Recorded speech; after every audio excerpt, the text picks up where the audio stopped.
for a big dose of fear. तमाम देखने और सुनने वालों को अस्सलाम वालेकुम। उम्मीद है कि तमाम देखने और सुनने वाले बिल्कुल खैरियत से होंगे।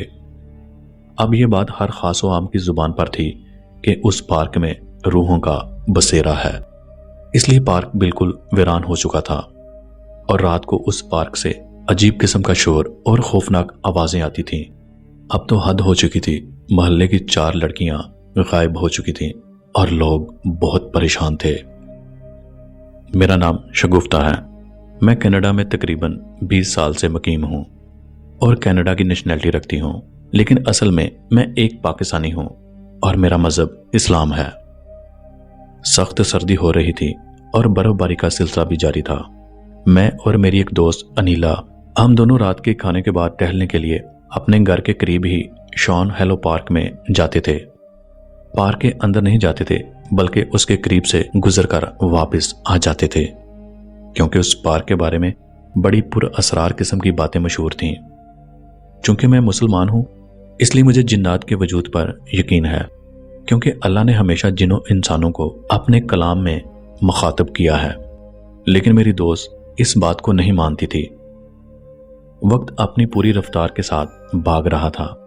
फिर एक दिन एक ऐसा वाक़या हुआ कि हमारे औसान खता हो गए। एक रात जब हम दोनों पार्क के करीब पहुंच गए तो पार्क की धुंधली रोशनी में एक 12-13 साल का लड़का, जिसने सिर्फ टी शर्ट और निकर पहनी हुई थी, शक्लो सूरत से अंग्रेज लग रहा था।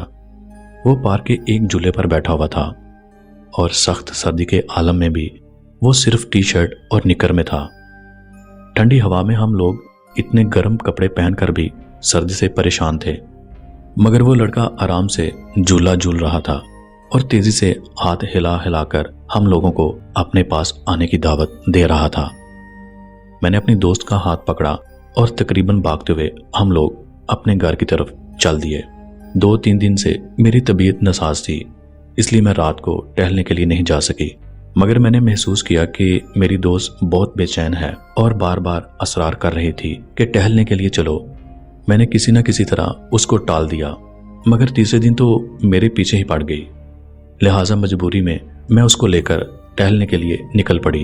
हालांकि बाहर का मौसम काफी ज्यादा सर्द था और पिसे हुए आटे की तरह बर्फ गिर रही थी। जब हम लोग उस पार्क के पास पहुंच गए तो मैंने महसूस किया कि मेरी दोस्त बहुत खुश थी और उस लड़के के साथ एक लड़की भी थी, लेकिन वो शक्लो सूरत से एशियाई लग रही थी। दोनों तेजी के साथ हाथ हिलाकर हम लोगों को अपनी तरफ मतवजा कर रहे थे। मैं दिल ही दिल में आयतल कुर्सी का विर्द कर रही थी, लेकिन मेरी दोस्त उनके पास जाने का इसरार कर रही थी। बड़ी मुश्किल से मैंने उसको रोका और हम लोग पलटकर वापस आ गए। दूसरे दिन मेरी दोस्त ने मेरे साथ जाने से इनकार कर दिया और तबीयत का बहाना कर दिया। मैं भी सो गई, लेकिन रात तकरीबन 1 बजे के करीब शोर मच गया कि मेरी दोस्त अपने घर से गायब हो गई है।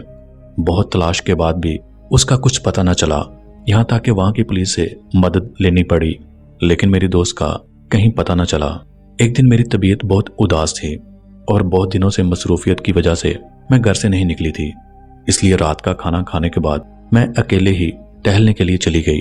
मौसम बहुत अच्छा था और हल्की हल्की बूंदाबांदी हो रही थी। जब मैं उस पार्क के करीब पहुंच गई और मुझे बहुत हैरत हुई कि मेरी दोस्त पार्क के अंदर से मुझे हाथ हिलाकर बुला रही थी।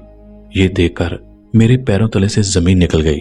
मुझे जो भी सूरत याद आई पढ़कर मैं वहां से वापस भागकर घर आ गई और अपने शोहर को तमाम बातों से आगाह किया, मगर उन्होंने मेरी बात मजाक में उड़ा दी। वक्त गुजरता रहा। 1 हफ्ता के बाद सुबह सुबह शोर मच गया कि मेरी दोस्त मिल गई है। वो अपने घर के बाहर नीम बेहोशी की हालत में मिली। उसके जिस्म पर कपड़े नाम की कोई चीज नहीं थी और उसकी हालत बहुत ही ज्यादा तशवीशनाक थी। 2 दिन वो बिल्कुल मदहोश रही। मेरी उस दोस्त के 2 बच्चे थे जो कि बहुत परेशान थे और उसके शोहर को मरे हुए 2 साल हो चुके थे। पूरा मोहल्ला उसके बच्चों को संभालने में लगा हुआ था। अब ये बात हर खास व आम की जुबान पर थी कि उस पार्क में रूहों का बसेरा है, इसलिए पार्क बिल्कुल वीरान हो चुका था और रात को उस पार्क से अजीब किस्म का शोर और खौफनाक आवाजें आती थीं। अब तो हद हो चुकी थी। मोहल्ले की 4 लड़कियां गायब हो चुकी थीं और लोग बहुत परेशान थे। पुलिस भी उनको तलाश करने में ناکام ہو چکی تھی اور پولیس کے خلاف عوام کا غم و غصہ اپنے جنون پر تھا۔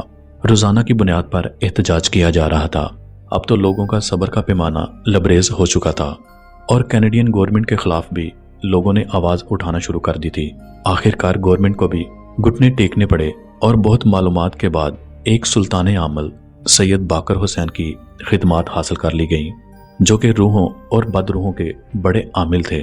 40 دن کی محنت کے بعد وہ عامل ان بد روحوں کو قابو کرنے میں کامیاب ہو گئے۔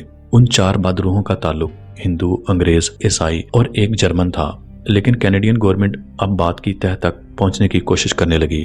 سخت محنت اور جدوجہد کے بعد یہ انکشاف ہوا کہ یہ تمام 4 لوگوں کو اس پارک میں قتل کیا گیا تھا۔ اب سوال یہ پیدا ہوتا تھا کہ ان کو کن لوگوں نے قتل کیا اور کس وجہ سے۔ چونکہ وہ کینیڈین پولیس تھی، وہ بات کی تہہ تک جانے کی کوشش کر رہی تھی۔ 6 ماہ کی مسلسل جدوجہد کے بعد پتہ چلا کہ پارک کے قریب ہی ایک مندر تھا اور اس کا پجاری رام لال داس تھا، جو کہ کالے علم کا ماہر تھا، اور اس پجاری نے اپنے علم کو بڑھانے کے لیے ان 4 لوگوں کا قتل کیا تھا اور بدروحوں کی مدد سے لڑکیوں کو اغوا کر کے اپنی ہوس کی پیاس بجھاتا تھا، پھر ان کو بھی قتل کر کے اپنے جادو کی طاقت کو بڑھاتا تھا۔ آخر کار وہ بھی گرفتار ہو گیا اور اس طرح وہ پارک دوبارہ اپنی پوری توانائی کے ساتھ آباد ہو گیا اور یہ ڈرامہ ڈراپ سین ہو گیا۔ یہ تو تھا آج کا واقعہ۔ اللہ تعالیٰ آپ کو آسانیاں عطا کرے اور آسانیاں تقسیم کرنے کا شرف بخشے، آمین۔